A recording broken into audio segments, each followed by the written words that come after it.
भगवान विश्वकर्मा की अवतरण कथा।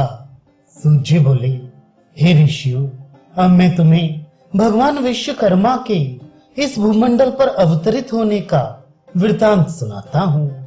उसे तुम ध्यान पूर्वक सुनो। यह तो मैं बता ही चुका हूँ कि नारायण की आज्ञा से जब ब्रह्मा जी ने इस पृथ्वी का निर्माण कर लिया तो उन्हें इसे स्थिर रखने की चिंता हुई।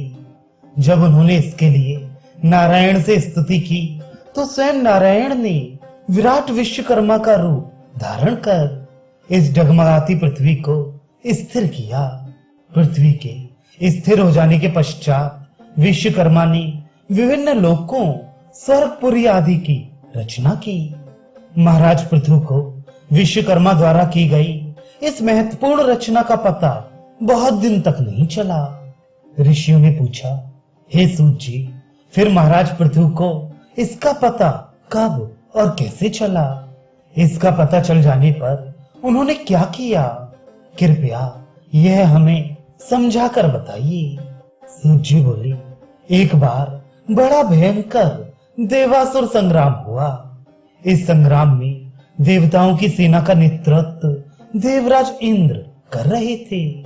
फिर भी देवताओं की सेना शक्तिशाली दैत्य सेना के सम्मुख पार नहीं पा रही थी। जब उसे एक के पश्चात एक पराजय का मुख देखना पड़ा तो इंद्रदेव ने पृथ्वीपति महाराज पृथु से देवताओं की सहायता करने की प्रार्थना की। देवराज का निमंत्रण पाकर पृथु दलबल सहित इंद्र की सहायता करने के लिए जा पहुंचे। दैत्य पराजित हुए। वहां से लौटते हुए उन्होंने इंद्रपुरी, स्वर्गलोक तथा देवताओं के श्रम्य स्थान देखे। उनकी शिल्प कला से प्रभावित होकर राजा पृथु ने इंद्र से पूछा, इतनी सुंदर नगरी, मनोरम लोकों एवं अद्भुत आवासों का निर्माण किसने किया है? इंद्र ने बताया, यह सब महाराज विश्वकर्मा के शिल्प कौशल की देन है। यह सुनकर पृथु ने निश्चय किया कि पृथ्वी तल को अधिक सुंदर, सुरम्य एवं आकर्षक बनाने के लिए वे भगवान विश्वकर्मा की सहायता अवश्य लेंगे। अपनी राजधानी पहुंचकर उन्होंने श्रद्धा पूर्वक भगवान विश्वकर्मा का आह्वान किया। उनके आह्वान पर जो अद्भुत विभूति वहां प्रकट हुई, वे आह्लाद से स्तब्ध होकर उनके सौंदर्य को अपलक दृष्टि से देखते रह गए। उन्होंने देखा विश्वकर्मा जी के 4 विशाल भुजाएं हैं, जिनमें गज, डोरी, कमंडल तथा पुस्तक धारण किए हुए हैं। मस्तक पर स्वर्ण रत्न जटित मुकुट है।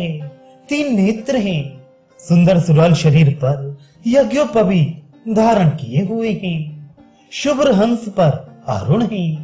उनके शरीर से अद्भुत तेजों में किरणें निकलकर संपूर्ण वातावरण को प्रकाशित कर रही हैं। ऐसा प्रतीत होता था कि उनके प्रत्येक रोम में जाज्वल्यमान सूर्य का विकास है, जिनसे स्वर्णिम किरणें फूटकर संपूर्ण वातावरण में अनुपम उल्लास का विस्फोट कर रही हैं। उस प्रकाश से आकृष्ट हो नगर की संपूर्ण प्रजा, बालक, युवा, वृद्ध इस प्रकार उनके दर्शनों के लिए लालायित होकर दौड़ पड़े, जिस प्रकार चुंबक से आकर्षित होकर लोहखंड दौड़ पड़ते हैं। वे उन्हें निरंतर एकटक देख रहे थे, किंतु उनके नेत्रों को तृप्ति नहीं हो रही थी। नेत्रों के पलक झपकने से उनके दर्शन में जो बाधा उपस्थित होती थी, वह भी उन्हें असह्य प्रतीत होती थी।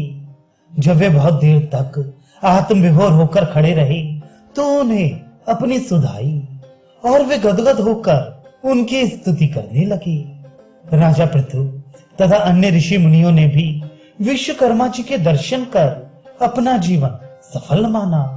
फिर ऋषि मुनि तथा प्रभुत्व संवेद स्वर में उनकी स्तुति करने लगे।